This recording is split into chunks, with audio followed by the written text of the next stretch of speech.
thank you so much for joining me, and I'm sorry for bugging you and harassing you. No, no. Actually, I'm glad you like kept messaging me because I'm so bad. Like I read a message and I'm like, oh, I'll just like let me like finish whatever I'm doing and then I'll go back. But then I never mark it as like unread again in my messages. So I'll look at my messages and I'm like, oh, I have no unread messages. Like I'm fine. So like it's good that you kept like messaging me. No, I appreciate it. I started this podcast maybe a year ago. For Mhm. me, it was like a way of interacting with ninjas who are better than me, so that I can like learn and steal all the Yeah. secrets, and then just turn Good way into a to do it. whole podcast thing. So Yeah, no, it's so awesome. I hear or I listened to Naja's that came out uh, recently. Was that recently? Yeah. yeah, Yeah, I listened to that one. That was awesome. I was like, he's awesome. And I like know him personally, but it was still really like fun like to hear it like the podcast. yeah, no, that was dope. I said to him I could have kept going for another 2 hours, but I recognized it Yeah. was like 11 or 12 a.m. and he needed to eat. Well, that's all right. You can Yeah, always do a second one. yeah, that's what I did ask. I think the surprising person for me was Akbar. I really didn't like, you know what he's like on TV, Yeah. but I didn't know what he's going to be like in person. I was like, oh man, this is a big deal. Like Yeah, right. I can't stuff this up, but it was That's no, awesome. I feel like everyone's like pretty down to earth though. Like even though like they have this image on TV, like most people I feel like are just super down to earth for the most part. Like when oh it just totally. comes to like conversation. Oh, totally. I couldn't stop him talking. Once I asked him about, his football, he just went on it was amazing, actually. It was an That's amazing it. story. Yeah, there you go. That's all you had to bring up. Oh man. That's So again, yeah, thank you so much for coming on. I'm on a mission at the moment to try and get more women on. I've had requests from people like, you need to get more girls on, there's too many guys. I'm like, I'm trying, but it's There's so many more guys than there are girls. So like yeah, naturally you're like, gonna have more guys than girls. yeah, I'll keep looking, but yeah, no, I really want to try and get much more, some of the stronger women, and Mhm. in Australia, the ninja scene it's not big, Yeah. so there, and I've probably spoken to probably all the top female competitors, so trying to expand my reach Yeah, right. a little I'm bit sure more. there's plenty of US women that would love to do a podcast. Yeah, yeah, no, I'll definitely keep. I've had a few on, Cara, Mhm. Karen. Who else? I think that's it. I don't think I know Karen. I Karen saw said, that on your list. I don't know if I know her though. yeah, from But Chicago. I was trying to get Barclay oh, on okay. months ago, but we Yeah. never been able to organize Yeah. it. So Abby, tell me about yourself. So what were you like as a kid? Were you very sporty? It's funny listening to some people like, oh man, I was a big nerd. I played games and this and that. So what were you like as a kid, way back in the day? Yeah. So I grew up in New Hampshire from the time I was born until the time I went to college. It was just a really small town.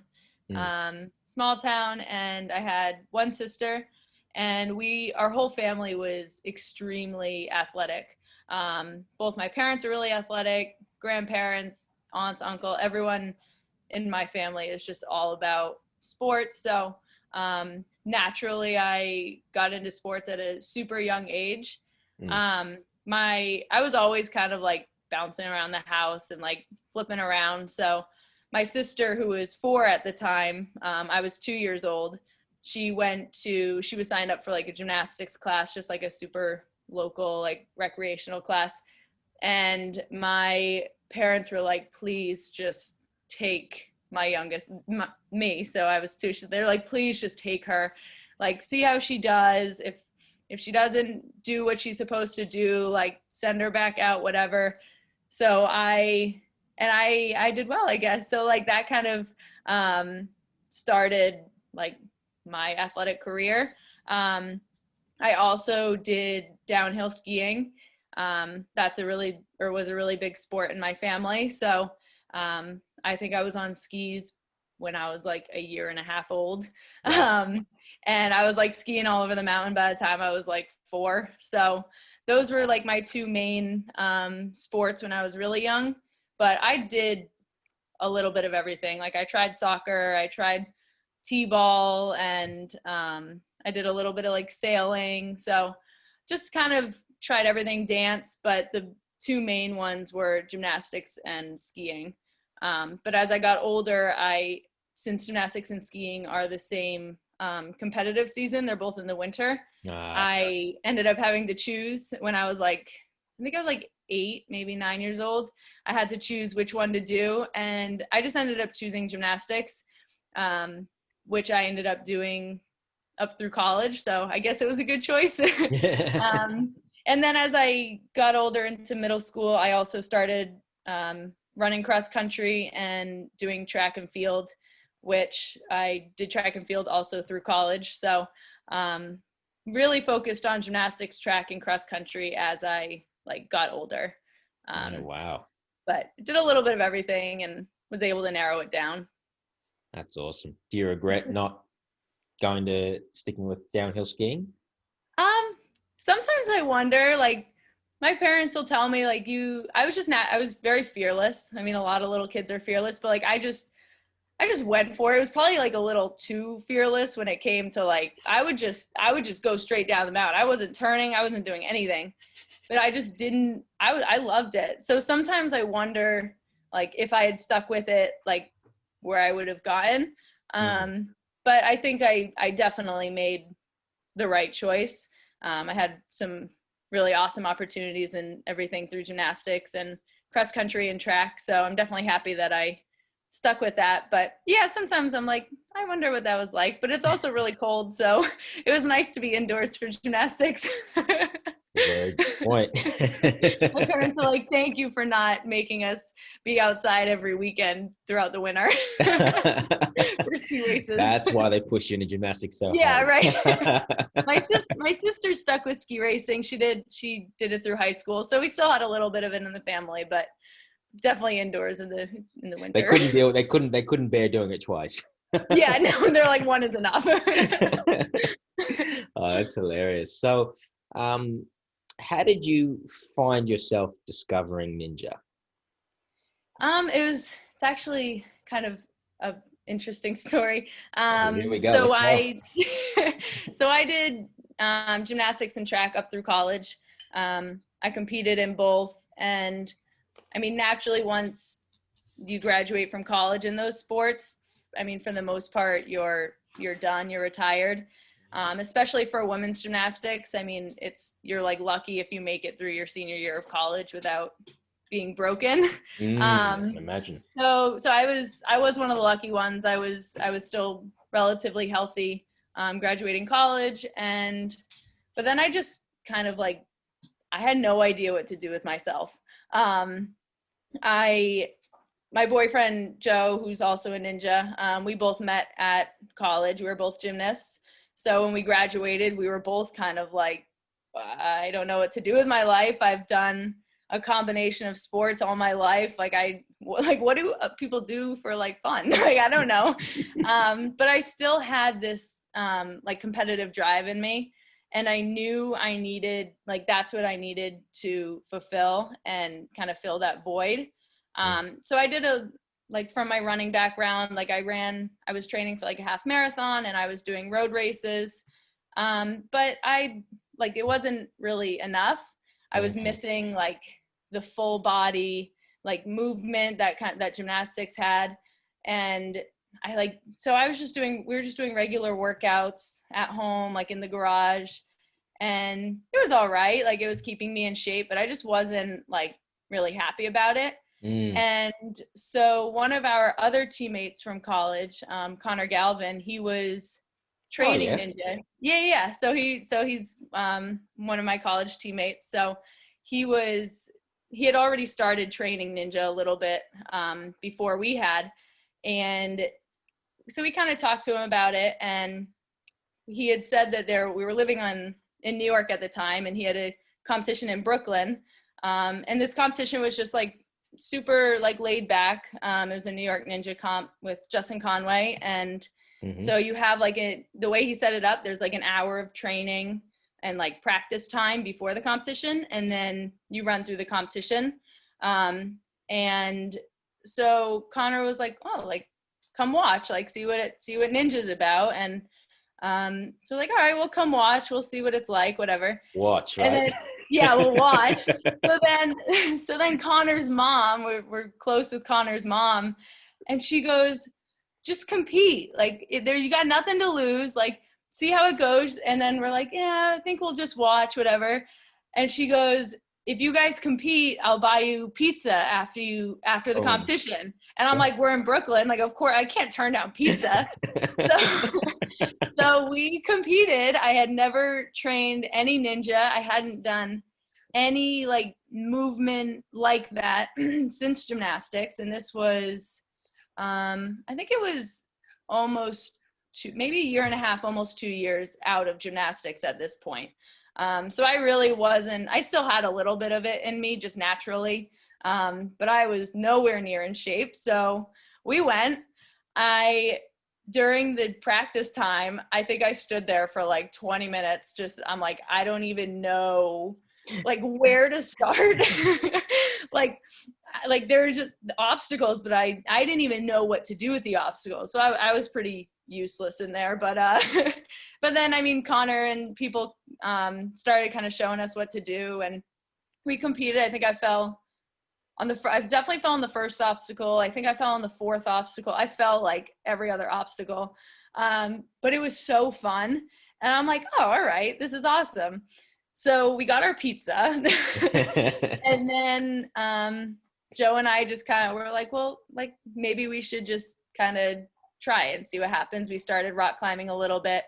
And then we kind of got into the National Ninja League a little bit, but there was no like ninja gyms around us or anything. So we would just compete. We weren't even training yet. We just signed up for comps and went and competed. And then wherever we fell, we're like, all right, that's fine. And then we would just use the Redemption open gym time at the end as like our training. So we did that for a couple months. So we were just kind of like winging it at competitions and just going off of like our natural abilities from gymnastics. So that's how we kind of got started. And then a ninja gym actually ended up opening up near us on Long Island, and we kind of found like a group of people to train with. So then we actually started training. but yeah, awesome. So I guess we got into it over pizza. Hey, there's nothing like a good New York slice. If there's anything I do miss from being in the US is a pepperoni slice. Yeah. Yeah, it was worth it. They always are. Wow, that's crazy. You know, it's interesting. I guess obviously you've always, you've been competing in sports, but when I speak to a lot of people, especially people who get into ninja, not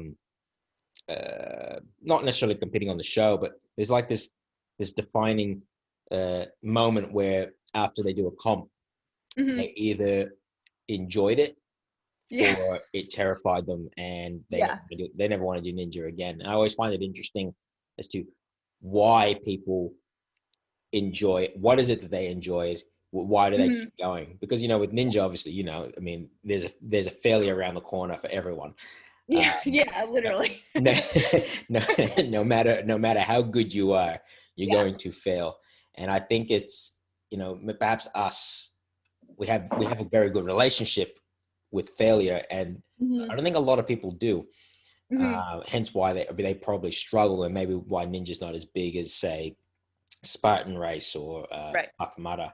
So for you, when you did that first comp, were you nervous? Did you not maybe want to be? Did you have moments where you didn't actually want to be there, or what was, if you remember, what was sort of going through your mind? Yeah, I think when I was there, like during the practice time, I was more of just kind of like lost. Like I was so used to like gymnastics. You always know exactly what you're doing when you're doing it. Like you have your routines, you have your skills.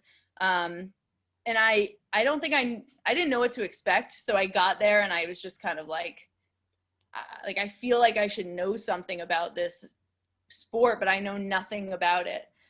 So that was definitely eye opening. And I'm like, oh my gosh, like all these people are here and they can do this stuff. Like, so I was kind of like, I was like, I think I can do it.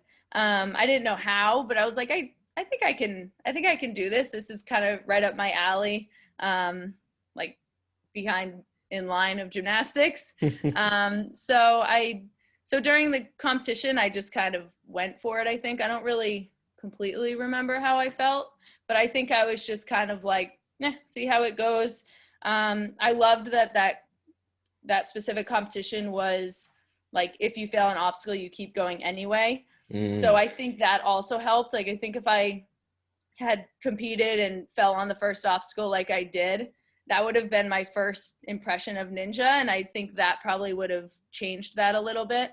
But I was like lucky, I guess, that it wasn't that, and I was still able to try the obstacles.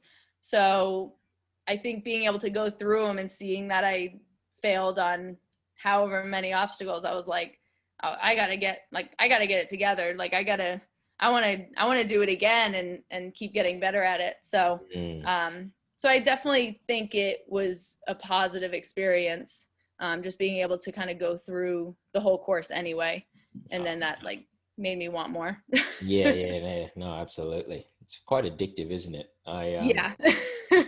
I remember I was maybe a year ago or 2 years, I can't remember. I was in another state working, and I was staying with a relative, and we just went to the gym, and yeah, I had forgotten what it's like to go to a normal gym. Like I used to work in, like I work in the fitness industry. I used to work in them, Yeah. but I physically forgotten what it's like to be in a commercial gym, and I was so bored. Yeah. You couldn't move anywhere. There were people everywhere. I'm like, okay, well, I'm gonna just hog the pull-up bar, and then here's me doing like lock-off stuff, and people are like, Right. what the hell is this? I'm like, can I clown swing on this thing? And it's like, what do you do? Like, Yeah. all these machines, and I'm like, I don't want to do any of that. It's not gonna do Mhm. anything. So yeah, I definitely think it's, once you start, it's kind of hard to stop. Yeah. Yeah. I especially like I knew I needed something. So I think once I came across it, I was like, this is definitely it. Like I knew that working out like a normal person, I guess, like those kind of work, they just weren't for me. So I knew I needed to come across something, and it kind of just happened that it was there. So obviously you're starting getting into it, you're starting to do comps. So you're already getting into that mindset. Then when did the pivot happen for the show? What happened then? So we started, that first competition was in, I think it was November. And we just did the competitions through, I want to say December, maybe January. And then the people were like, just apply for the show, like just send in a video and see like what happens. Like the worst that's going to happen is you don't hear from them. Yeah. So my boyfriend and I, we sent in videos and the submissions or whatever, and I got casted. So that was, I think they were due in like January. So we only had video footage from like the competitions and the open gyms that we were at. And so I just kind of threw it together. And so I ended up getting the call, I don't know, maybe February, March, to compete in season 9 in Cleveland. And so I'd only been like anywhere near Ninja for like 5-6 months, maybe at most. So I just kind of, I had no idea what I was doing. And so that's how I got into that. So I kind of jumped right into the show, whereas some people will like train for a year and then apply. But I just ended up getting in that season, and yeah, that was interesting. I was like, oh my gosh, I should really like start training. But I was so excited. I just didn't really know what to expect. So yeah, so once you got which city was it in? I can't I remember. was in Cleveland in season 9. So what talk me through the night if you remember. Yeah, it was What was going on? How are you feeling? freezing. It was so cold. It was like mid 30s. I was dressed like I was going skiing. I had my ski jacket on. I had leggings and sweatpants. I think I brought like blankets and even like the hotel comforter, just for like sitting and waiting. And I had to be there at, I think it was like 11 or maybe 10:30 at night. And I got my number. I didn't really know what it meant. It was like number 86 or something. And I found out very quickly that that was like almost next to last of the whole night. So I'm sitting there, and so I ended up competing at, I think it was like 5 in the morning. Oh my God. And I'm not a night person at Oh, all. So I was just trying to keep myself awake. I was eating snacks. I was watching people a little bit, but not a whole lot. I didn't know anyone at all. So that was kind of it. I mean, everyone was very nice. I just didn't really know anyone. mm, Um, and I didn't even really know how to prepare for it. Like I said, in gymnastics, like I had my routine of warming up and knowing exactly what I had to do to prepare myself for a routine or a meet or anything like that. And I just didn't know like really what to do for ninja, mm, especially because all the obstacles are different every time. I couldn't even like prepare for certain obstacles. So mm. I was definitely nervous, but like I was pretty calm. Like I was like, all right, like I have no idea what I'm doing. I'm just gonna go out, have fun, and see how it goes. So I got up there. It's finally my turn, and then like all the lights are on me, and I'm like, all right. I'm like, it's really cold. Really don't want to go in that water. Like I know that water is really cold. Um, and I remember looking at the quad steps, or the first obstacle, Mm. and like just I'm like, those are so much further apart than I thought. Like I was like, I actually have to jump. So I go through the first obstacle, and I almost fell on one of them. I like hugged the top of it and was almost fell, but it was fine. I got through it. And the second obstacle was, it was like the one that you hug and you like roll down the hill, or like it Oh, just rolls yeah, down a yeah, track. yeah, yeah, yep, yep, yep. I forget what it's called, but it was the most Spinning, absolutely terrifying obstacle spinning I've log or ever done. something. Or, Yeah, yeah, yeah, yeah, yeah, yeah, something like that. It was so scary. I had heard and like talked to people that sometimes they just count the spins as they go down, just to kind mm, of like keep them like kind of with it. yeah. So I remember hugging it and not having a great grip on it, and I was hugging it, and I counted like one spin, two spins, and then it went or it felt like it was going so fast. I didn't even know what was up and what was down at that point, and it ended up just like flinging me off, but it Oh wow. flung me off onto the landing platform. Oh, thank Um, goodness. so I got a little lucky there because I didn't know where I was. But as soon as I hit the mat, I got a massive cramp in my calf muscle just Oh, from like squeezing the thing so tight. And I was like, I can't even like stand up. I'm like massaging it, and I'm like, Joe was on my sideline. He's like, are you okay? I'm like, I feel like if I stand up, I'm just gonna like rip it apart. Like it was so bad. And I felt like I was massaging it forever. I mean, it must not have been that long because they didn't even like tell me I had to hurry up or anything. But oh wow. like, oh my God, this is so ridiculous. And then I think the balance was right after that. So you were like so dizzy, and then I had balance. That was fine. And then I got to the ring hop, or the ring jump.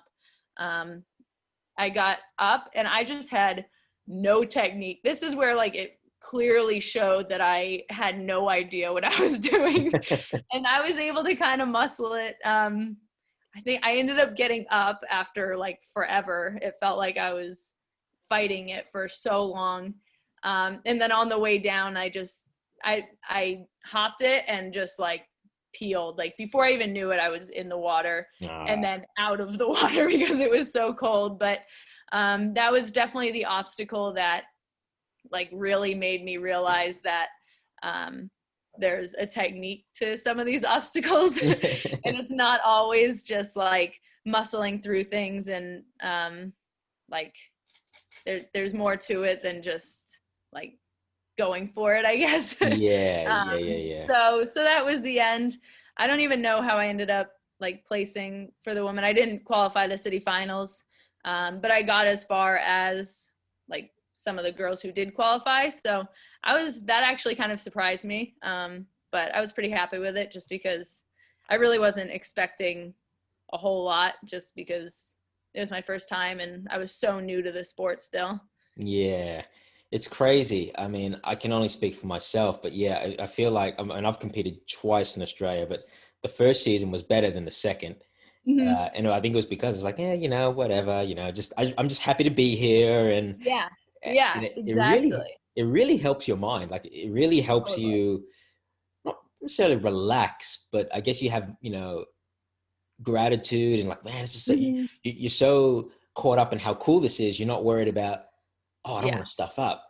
Right. Um, Right. Or it, like, oh, what if I slip? It was more of just like, we're gonna go for it and see what mm, happens. oh, So 100%. yeah, so that's so true. Like I was not, or I don't remember really being super concerned over anything. It was just like, see how it goes. Mm, oh, Yeah. absolutely. So obviously, like you said, you were pretty happy with how you did, and obviously, I guess that didn't affect your motivation to No. continue. So, what was some of the takeaways that I guess you took away from that first season that sort of motivated you, that Yeah. you took back into your training? Yeah, so we got back, went right back to training, and just kind of like really started to ramp up like the ninja training. Um, as far as like ninja obstacles go, like we started to get away from like just our regular workouts and really started spending most of our um, workout time either rock climbing or in the ninja gym. Yeah. And I think that just really helps kind of get used to the ninja obstacles instead of just being strong and like hoping to get through it. I started to learn different techniques for different obstacles and kind of noticing similarities in some obstacles. So I was just excited to kind of get back into the gym and do more ninja. I was starting to meet like more people and become friends with kind of like we had a good training group going. So it was just like a really fun time. I didn't really have any like pressure on myself to do anything like super spectacular, just because I was kind of going along for whatever ride it was taking me on. Mm, So it was fun just to kind of get back and just spend more time on ninja than working out, than mm. like regular workouts, I guess. Yeah, yeah. What was there any specific movements that you really felt like you needed to work on, or that maybe intimidated you that you had to really sort of work out how to get over? Was there um, anything that you there can was think of? nothing crazy. I know, like just in general, my grip strength was really good, and my like finger strength was really good on like cliffhangers. I don't know, like I think a lot of that was from gymnastics. But as far as like my pull up and pulling motions, I definitely needed a lot of work on that. So I worked on that a lot, and that's kind of where the ring jump up, like even if I was a little stronger and had the right technique, I think I would have been fine on it. Mm, So but I still was just kind of like going along with it. Really wasn't like paying attention to anything specific yet. I was just having fun with it and trying whatever challenges we had, and starting to like put together some courses during training just to kind of go through those. mm, that's awesome. So coming into, I think it was season 10, Mhm. where were you? Where did you film this time? So I was supposed to film um, in Philly in season 10, and then I was again like one of the last people that was supposed to run, and we ended up having a lot of rain on and off that night. Mm. So they didn't get through everyone who was supposed to compete, and so there was 13 of us that didn't get to compete in Philly. So they brought us together the night of qualifiers, and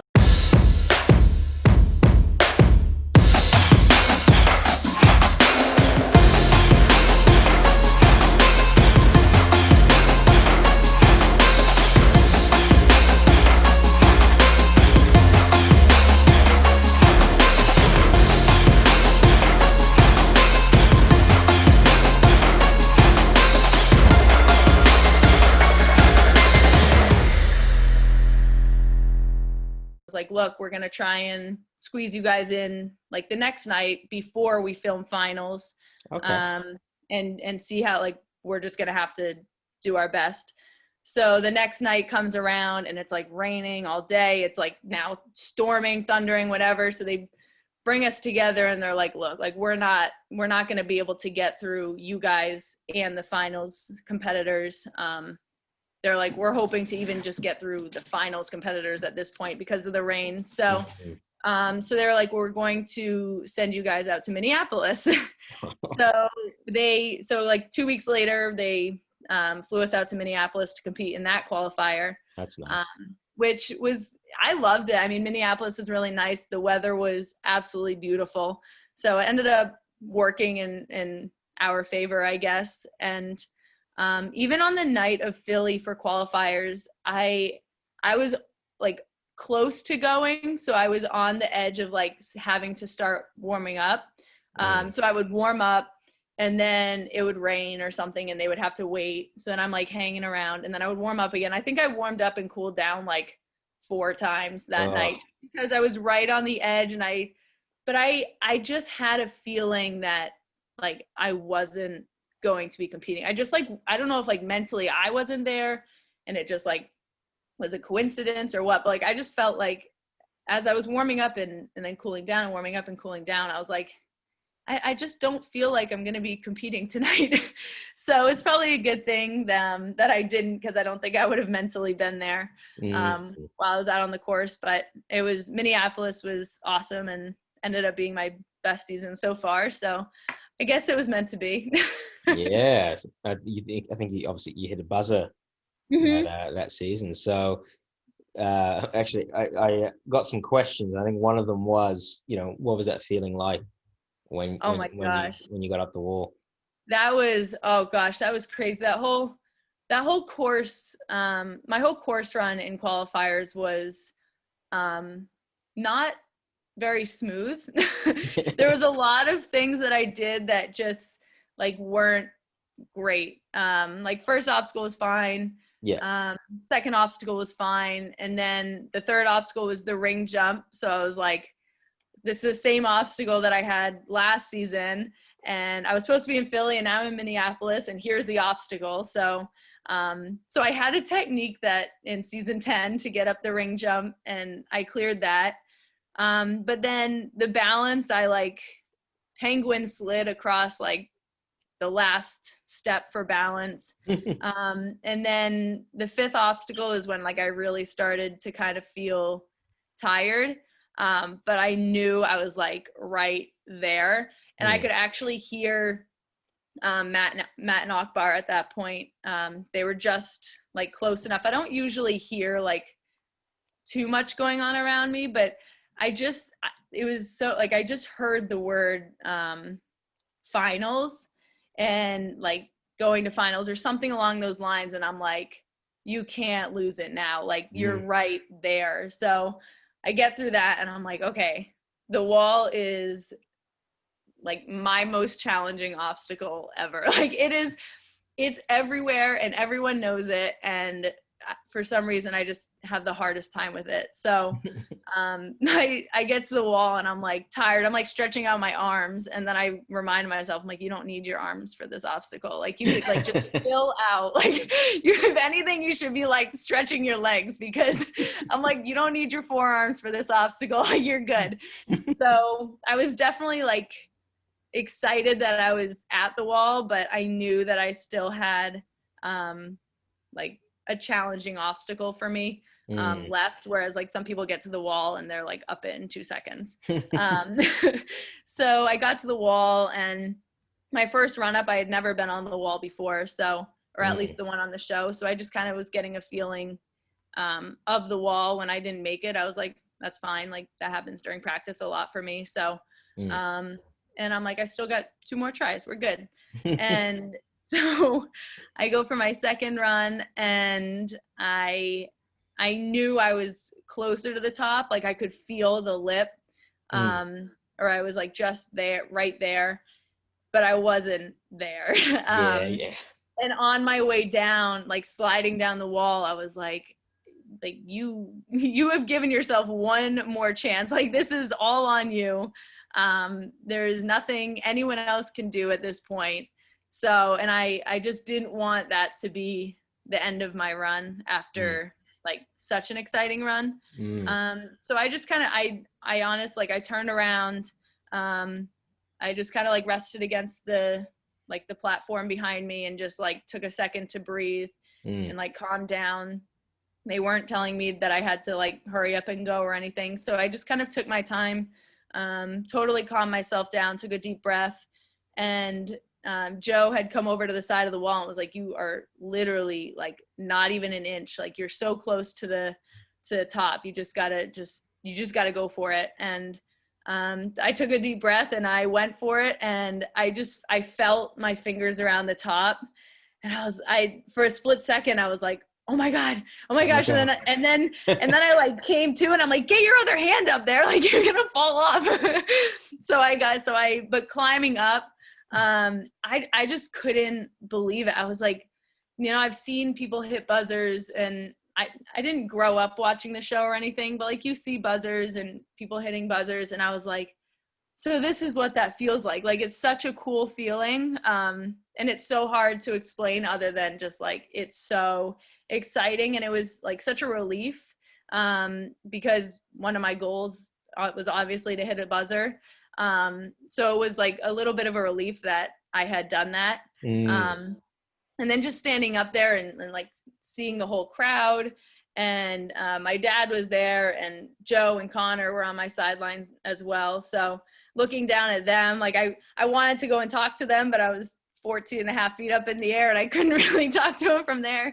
But it was really exciting. It was definitely, I had been working so much harder after season 9 up to season 10. So so it was a nice relief of Oh the night. yeah, that's awesome. I can only imagine. I'm still hanging for my buzzer. So You got hopefully, it. hopefully one day. It'll happen. It was meant to happen this year, but obviously Corona came and A lot of things were meant to happen this year. yeah, It pretty just much. didn't. We'll get them next year. Oh, absolutely. So yeah, that must have taken a lot of pressure off. So I guess going into city finals, how are you feeling going into it for that season? I still was kind of on like a high from being so excited and the excitement of that night, and just kind of getting through the obstacles. But I woke up the next day, like the day of finals, and I was really sore in like little muscles that like I don't usually feel sore. And I think it's just from like pushing a little bit harder and maybe some like funky dismounts. So I was just trying to like warm up a lot, and I was like, I have to run all these obstacles again. Like it's not over yet. Like you did well in qualifiers, but at this point it doesn't matter what I did in qualifiers. I still have this competition. And this finals competition it's not separate from like finals or Vegas or anything, but it's a competition in itself. So I really kind of had to like clear my mind and just approach it as if it was another qualifiers or was another finals, and just kind of like almost like shut out like the buzzer from the night before, just so I didn't like overwhelm myself too much or anything. So just approached it one obstacle at a time, one after another, and yeah. That's awesome. and then so obviously coming off that, going into season 11, you've done it for 2 years now. You've hit a buzzer. How were you feeling going season 11, having already achieved that? How much did you put more pressure on yourself? Like, do you remember how you were feeling? Yeah, so after season 10, like each year we've kind of ramped up our training a little bit and kind of tweaked it. The more we learn about Ninja, the more we tweak our training. So we had even ramped up training more leading up to season 11, and going into it, I knew I was capable of hitting a buzzer. I knew I was capable of competing in a city finals. And I had been in stage 1 in Vegas. So I put pressure on myself mainly just because I knew I could do it. And I wanted to be out there again. I wanted to compete in more than just like city qualifiers. Like I loved being out there. So and I knew that in order to be out there multiple nights, you have to compete well for multiple nights in a row. So I definitely put a little pressure on myself. I didn't really feel it like too much from outside, from like other people, because I was still like somewhat, like I felt like I was kind of like unknown still. Like I wasn't aired in season 9. Season 10 was my big season. So I was aired, but it was only one season that I had done well in. So I approach every competition the exact same as far as my preparation and my like mindset. So just kind of approached it the same, but I knew that I wanted to be out there and be out there for more than just like one night. So, but it was good. I was happy that I ended up getting to city finals, and then I just missed qualifying to Vegas just based on like time. So I was pretty bummed about that. Actually, I was really bummed about that. Fair enough. I was really upset. I was so close. I pretty much just missed the dismount that would have secured my spot to Vegas. So that was like, I had a good qualifiers. My finals run was still good. But I was super, super upset about just missing Vegas. So I knew I had it in me, or that I was capable of it. So I think just like getting shut out by one place just really, really lit a fire under my butt. I can only imagine. Yeah. So, and that was your partner's first season. Was it season 11 or 10? Season 11 was his first. Yeah. Was there and when I speak with so over here we have Olivia Vivian, who's a superstar, the Australian Jessie Graf, basically, if you want to. Yeah, right. And her partner Ben, who won last season. But I think they've got this sort of like like obviously they love each other, but then they also like to compete and try and prove who's better. Did you have a bit of that with Joe? Yeah, so we have a lot of that during our training, whether it's like a challenge that we have set up or a course. It's always like a race to see who makes it first, and like whoever makes it first kind of like shoves it in the other one's face. So like if I make something first, he's up on that platform ready to try it within like seconds. So it's a really fun like competitive side to us. But when we both like found out, I had gotten my call first for season 11, and then he got his really late. He got his like 2 weeks before we were competing in Baltimore. So wow. I think at that point I was more just really excited for him to be out there competing like alongside me than competitive at that point. I just wanted both of us to do really well. I still have a buzzer over him, but I can't say that for too long because I know as soon as he gets out there again, he's gonna do amazing. But yeah, I really just wanted him to do well and have a really good first experience for his first season, and I think he did. I think it was. you never know what to expect on your first season. And he had course tested both seasons 9 and 10. But it's always a little different when you're out there actually competing. So there wasn't too much competitiveness between us on that night, but there definitely is like every other time. Do you have like a system where if you get something for him, there's certain chores that need to be done? Is there do you have a full? That's a really good idea. I like that. We don't have that yet, but I think I might start doing that. I think I heard Flex say that, they would do something, and if they lose, like do laundry or something for the week, or I don't know. I like that. I like that a lot. I think I got to start doing that. Shoot, well, I don't want to be the thorn. I don't want to be the cause. Although it could backfire if I don't live up to it. So I could be the one doing all the chores. You never know. Oh God, I hope I didn't ruin anything. We split that up pretty well anyway, so it won't be too bad. That's awesome. So, obviously in America, I mean, something that I really would like to see is I would like to obviously see a lot more women, crushing it. And I would like to see more women in finals, getting through stage 2, hopefully to stage 3. Yeah. And I think in America, you guys are very close. And it's not to try and, I don't want to knock on, say, the Australian contingent of women, but, I do notice there is a very big gap between Olivia and a lot of the other female competitors. Nothing against them. It's just, I've noticed that there's clearly, there's a physical gap. Whereas at least in America, I've noticed there's about 6 or 7 of you, or maybe even more probably, that are quite close together. And it's hard to say now who is better than who, and who, which is great. Like, that's what you want. You want to see more women at a higher level.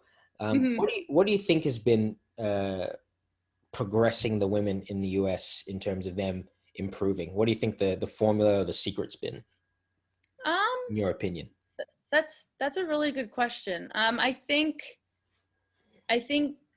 having there's not a ton of women in general in the sport of ninja. Like, I would even like to see more women in the sport. But I think I don't know what, I think just a lot of us kind of feed off of each other and see each other training and kind of keep up with each other, whether it's through like social media or whatever. But I think I think it's just, I don't really know what is like creating that top group. I know like a lot of them have been around for 4, 5, 6 years, and just kind of growing with the sport. I think that helps as well. But we also have women coming in who have only been doing ninja for 2 or 3 years that are also kind of like pushing into that top group. And I think, I don't know if it's just being around the right people when you're training, or just, I mean, when you come into ninja at this point, the obstacles are a lot more challenging than 4, 5, 6 years ago. And that's just how the sport's kind of progressing. But I think a lot of us just want to compete at the same level or a high level, like as the men have been doing for years. So I think, like, personally for me, like my part of my motivation is to be competing at that level. And I think that can be said for some of the other women. Like, we just want to go out there and crush it, and we're going to work hard. Obviously there's different strengths and certain areas that we might need to work on more than men, or might not come as naturally to us. But I think a lot of us are willing to work on that. And the more of us that do, the closer I think we're going to get to seeing more clears on stage 1, stage 2, hopefully stage 3. That would be awesome. And I think it's possible. I think it's just a matter of having someone do it all in that one try kind of thing. Like, I think there's females that can definitely clear stage 3, but they have to clear stage 1 and 2 first. So I think we're getting there. But I think it's fun having like a big group or like a bigger group of us that are getting close as opposed to just like one person. Oh, 100%. And obviously, I mean, I don't know a lot of the women. And as you said, you're all quite supportive, which is, I think, very, very awesome. Great that you all support each other and you all want to be better, which I would say is the same here. Yeah. We all want each other to be better. What would Mhm. you tell a new, say, female ninja who's coming in, let's say as an adult, who's never Mhm. didn't do it as a teen? What are some advice you'd give her? She might come in, she might be very intimidated, no idea what's going on. As you said, when you came, you were Yeah. feeling lost. What would you tell? What are maybe three things you'd tell that woman? I would tell her to just just try things.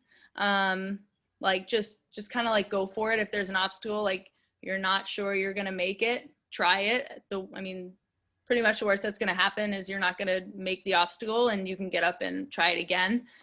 So don't like be too afraid to just kind of try something. If you fall, no one's gonna look over and be like, oh my gosh, I can't believe she fell on that. Like that's ridiculous. So I think especially with our super supportive community, just to like try things. Mm, Also, another thing I would tell her is don't don't get too frustrated when you're first starting.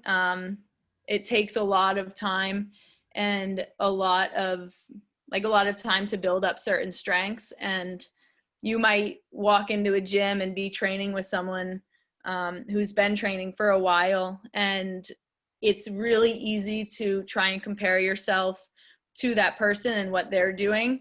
But when people first start, they have to remember that they've only done it for a day, a week, a month, or whatever it might be. So just kind of working at your own pace and seeing your own progress as opposed to like comparing it to someone who's already in the gym, who's been there for 3, 4, 5 years already. mm, So I think that's the biggest one, is just working on your own progress. Because I know in our gym, sometimes we'll have ninjas come in and like they're strong and they're definitely like capable down the road. And we might put a course together that is fit for our level, and they'll try the same course and they'll get frustrated when they're not making moves. And it's like, I'm still missing this move after 3 years of training ninja. Like it's mm, okay that you're not at the same level that everyone else is. mm. And not to let that get in their head too much. Oh, absolutely. And I guess that can go for the same for the more experienced. I mean, you get not complacent, but I guess you have an expectation on yourself that you wouldn't Mhm. make those mistakes. Yeah. And just sometimes it happens. What Yeah. about if that same woman then starts training and then she wants to apply for the show? She gets on, it's her rookie year. What advice would you give that woman uh, to compete? Yeah. Probably the same. Like I would want them feeling similar to kind of how I was feeling in my first season. Just you not, I mean, you can want to do well and you can have goals for yourself, but when it's your first time, you got to just kind of let it happen, and you do your best and see what happens. But whatever happens happens, and not there's always next year, there's always the next week you can get back into the gym. There's always lessons, good lessons to take away from whatever you're doing. So just kind of going out there, give it a try, see what happens. If it goes really well, that's fantastic. If it doesn't go as well as you had hoped, find the positives. Like, look, you went out there and you got up on that course and you gave it a try, or maybe you made it through the first or second obstacle that you didn't think you were going to get through. But just finding like those really positive sides, and then also taking like what you think you could do better at and actually going back and working on it, instead of having an okay run and being excited about some parts of it and then maybe being really frustrated about other parts of it. The worst thing that you can do is not work on that. Mm, So just finding where you need to improve and actually go work on it. So you can see that improvement. Oh, 100%. That's awesome. And I can see, I guess, for a lot of women from a male perspective, I can see, oh, well, perhaps if they would focus on these things, but because I'm not a woman, I don't know what it's like to have gone through, I guess, some of those things. So it's meaningless coming from a bloke like me.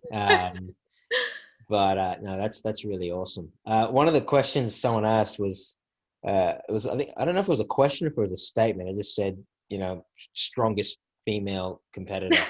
I don't know if it meant you, but maybe they meant you. So That'd be cool. What I'll ask is, besides yourself, who do you feel at the moment is the strongest female competitor? Ooh, I think at the moment, I think Jessie Lebrec. I saw her a little bit over the winter, like before everything happened, and during our UNX competitions, and I saw her at two different ones. The first one, I ended up winning, and then the second one, I think she ended up winning. She had like an amazing weekend that weekend. Wow. And she just looked so strong. She looked calm out there, and then like clearly it's followed through on Ninja Warrior this season, or season 12. We're on season 12. Yeah. They all kind of like mix together, but just seeing her do well this season, she just seems to be, she's strong, but she's also very consistent, which is important also. So. Oh, absolutely. I haven't caught up on the last two. I mean, you see on Instagram, so you can't get away from it. Exactly. But I have to. I have to watch. I have to backtrack a few episodes. Yeah. It was crazy because I was lucky, and because obviously I'm a U.S. citizen, I took a chance and applied for the American one for this season, and actually got accepted. So I was traveling around America. I was traveling around America before competing in LA, and I stopped off in Chicago for 24 hours. To hang with Tyler Yamauchi. And then he's like, I just spoke to Ethan. They're all going to go climbing. I'm like, yeah, let's go. So it was Ethan, Torres, such a fun group. Flex, DeGangi, and I think Michael Stallion. And she was climbing. They were doing like V8s, V9s, and I was struggling on V4s, and I was just like, you know what? I'm just going to stop. I'm just embarrassing myself. I'm going to watch.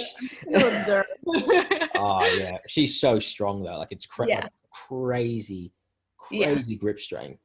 Yeah. So, it's like, whew, I got to do some work.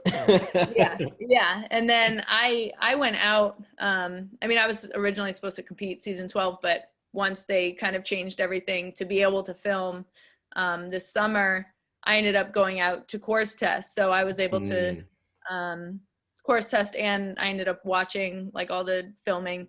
So it was really, I mean, there's a lot of strong women. Sandy Zimmerman has done really well last season, and then also into this season. And there's a lot that are really strong, but I've noticed I just know Jessie a little bit more, and I just know she's so strong. Oh yeah, absolute weapon. And it would have been interesting because obviously they were going to do the whole, bring in the teens on the original season, and I would have been very interested to see how they would have gone. I mean, I know obviously you have a few of those kids. I think like Vance Walker. I honestly believe he probably would have gone to Vegas, which is insane. 15, 16-year-old kid. Right. But I would have been very interested to see how some of the female. I met one of them in Houston, but I would have been very interested to see how they coped with not just the obstacles, but the pressure and right. There's a lot. I mean, the obstacles are large or whatever, and some of the moves are a little bit bigger, but there definitely is that whole. I mean, it depends how you look at it, but for a lot of people, there's like that added pressure of the lights, the cameras. That one and only shot kind of mentality, but it definitely would have been interesting. I'm sure they'll do that for next year or whenever they can. But it definitely will be interesting. We're starting to see a little bit of it in the like other leagues, like National Ninja League, a little bit with the UNX as well last season. So they're starting to kind of mix in a little bit. So it'll be interesting to see it on A&W. Oh, absolutely. And I think Najee was saying, like, he's never seen so many new obstacles in one season. Yeah, Tested, so it was so cool. Yeah, I was actually, I mean, I would have rather compete, obviously. I was pretty upset when I didn't get to compete, but I was so excited to be able to go out and course test. I got like I was on so many of the obstacles, so I would have been really bummed like watching the season and being like, wow, all those obstacles are so cool. So I was happy that I was able to still get on them multiple times. And but yeah, they really had some fun obstacles this year. It was a lot of fun. They've been crazy. What are some of the, I guess, takeaways from course testing, like some of the new movements that they're forcing people to do? What are some of the things that you've taken away from that and have implemented into your own training? I haven't done like a whole lot of course testing before. I course tested it in Vegas, season 11. But I really didn't do like a whole lot. So this was my first year that I really got like a good course testing. There was only a handful of us there, so they used us a ton for all the obstacles. And like for me, course testing, it helped me like become more comfortable up on those obstacles just in general. Like you can't replicate, I mean, you can replicate obstacles, but you very rarely, if at all, replicate being over the water and being up that high. So for like the biggest takeaway for me was just becoming more comfortable up on like that setting. Whereas when you're competing, you go through it once and then you're done, or maybe through city finals as well, and then you're done. So I liked being kind of still having that pressure of like wanting to do well for like the producers and everything when you're course testing. Like I didn't want to fall on everything, but just having that pressure on myself. And then they definitely added more like moving obstacles, I guess. And a lot like the honeycombs. I'm like making sure I don't know like what I think they've pretty much shown most of them at this point that I was on at least. But yeah, so a lot more like movement while you're on the obstacles. And we've done that a lot in our training as far as like change of direction and really being in control of your body when you're on the obstacle. We'll do things in courses where like we like specifically have our momentum going in one direction and then make the obstacle in the complete opposite direction. Wow. Or so like just to totally force us to really understand and have full control over our body and our swings and where we want to go regardless of where we're going now. So I think it was nice to like see that in the obstacles that they had, because we had already kind of been working on it. So now it just kind of like justifies and makes us want to work on that even more, knowing that like that's starting to become more popular. Yeah, absolutely. And I think well, even in the NNL, I wasn't there the one that just went, but watching the clips, the side catching and blind catching and everything's going, turning, and I don't know, who knows what they weird things they're coming up with. And we specifically, we run courses all the time. We have specific days for specific types of courses. So our Wednesdays are just meant to be like really long, really pumpy courses. And then our Thursday courses are really short speed courses. And then our Friday courses are super technical courses, which really includes a lot of like the change of direction. And like you said, like the blind grabs and reverse and like up, down, sideways, I don't know, wherever you have to go. But we try and make them as funky as possible. to prepare ourselves for that kind of thing, because you just never know what some ninja is going to create for an obstacle. So Oh, that's so true. Last thing, do you think, especially as a female, do you think it's important for you to train with the guys? yeah, Yeah. I love training with the guys. When I'm training with like with Joe, like I've been training with Adam Latz for a little while on and off, and like just I love training with guys who are not only just like guys, but they're very strong in as far as ninja goes, and it like I just expect myself to keep up with them. I don't put myself in a position, in a mindset of they're guys, they're going to do that course, and I'm a girl, I'm going to still do the course, but I might not make it as far. Like this reach is going to be too far. Like I just put myself in the mindset of this is the same course and I'm capable of doing it. And if I'm not, I'm going to work on what I need to work on to be able to get through the course. So I love it. Really gives me something to strive for, and sometimes like it works out that I'll get through a course or something, and I'm like, see, like I can do it. Like it's Mm, it's possible. So it goes both ways. yeah, I love absolutely. it. Do you think, now this could be controversial, I don't know, but That's all right. do you think that that ability to train with the dudes, but especially the good ones, do you think that's the difference between all you all you top female competitors and probably most of the females in ninja? Because I have noticed that, like if I look at all of you, like if I look at all of you Hmm. sort of across all your different training, I do Hmm. notice, you know, it'll be you with a whole bunch of guys, it'll be Jess with, Hmm. you know, Torres, Ethan, and Yeah. DeGangi, and then I'm not sure what Jess is doing. I'm not sure what Michelle Wonk is doing, but Yeah.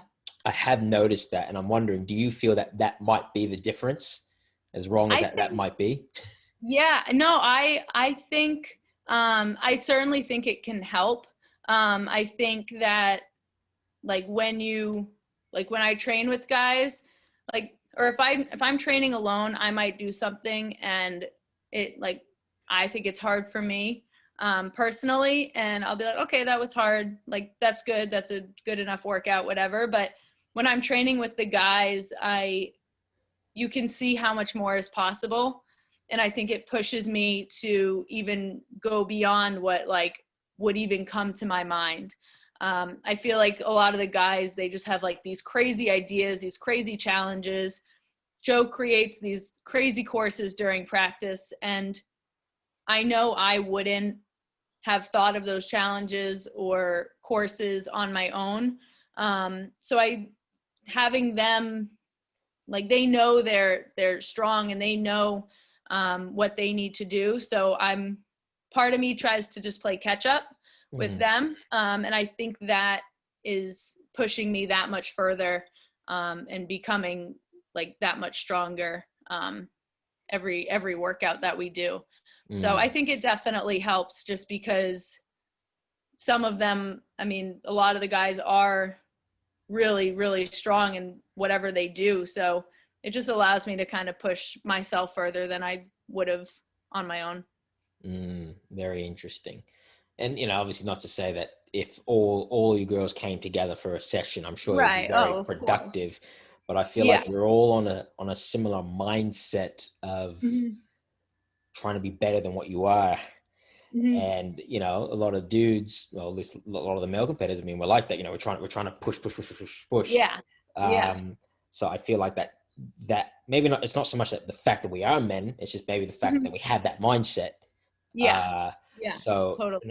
I think if you know, it doesn't matter if you're a male or woman, but if you're surrounded by Hmm. people who, you know, they do it, but they're not Yeah. really. Yeah, I mean, there's a difference in going to the ninja gym and hanging out and swinging around, and then you have the other side of it where you go into the gym, you have something you want to work on, you want to push, you want to walk out of that gym barely being able to lift up your arms at the end of the workout. There's two very different like mindsets. And I think that makes a really big difference in kind of the outcome and the type of ninja that you are. Either one is totally fine. Some people want just kind of like a fun, relaxing, like swing around, and some people want to go out there and kill it every single practice. And like I said, either one is fine.